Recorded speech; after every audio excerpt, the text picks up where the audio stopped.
First of all, I want to welcome Dr. Ashish Patil, um, a urologist, but also an innovator in the field of the simulation from India.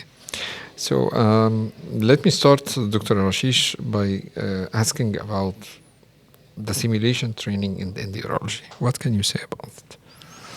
I think simulation training, Dr. Hamadi, is an upcoming subspecialty of urology, and it has all come out because of the um, problems with the doctor training on the patient. So it's a right of every patient to have a trained doctor to operate on him, and it's the right of every student to have good knowledge before he operates upon a patient. So that's how I think this subspecialty of simulation is emerging. So, is there a key component for this training to be successful?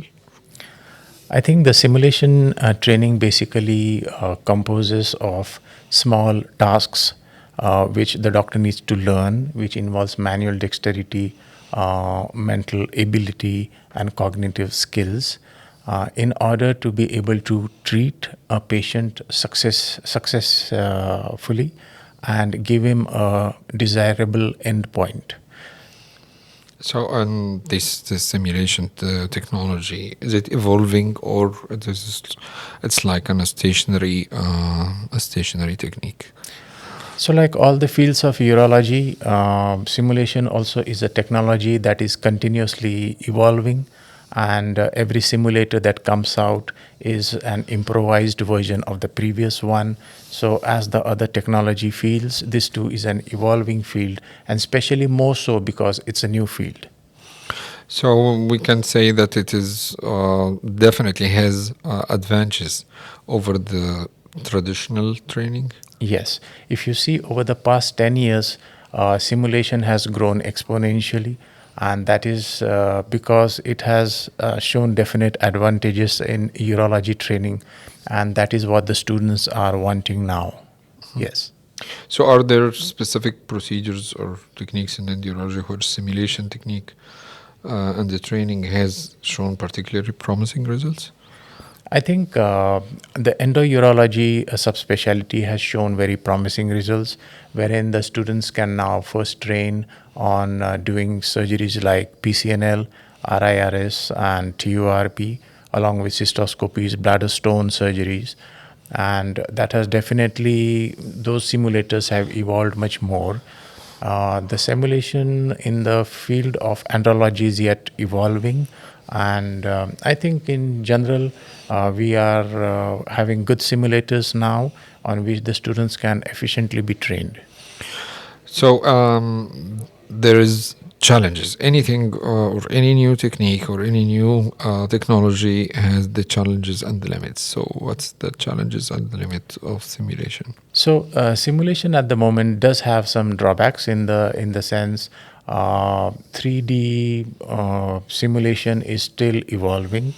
There is a problem with haptics in simulation because no artificial tissue has been able to give the exact haptics of human tissue as of date.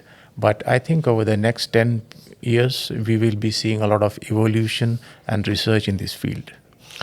Um, so how important to incorporate this simulation training to the curriculum of the residents, the urology residents? So, Dr. Hamari, I give you a simple example.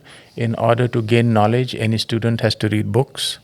Reading books does not teach any student or any doctor practical experience. So, for the practical experience, he has to go to the wards and see patients. For surgical experience, he has to operate on someone to gain the surgical expertise. And I think this surgical expertise can be got only by operating on dummies first till he has practiced enough to go on to a live patient. So I think for this reason, the technology should be validated.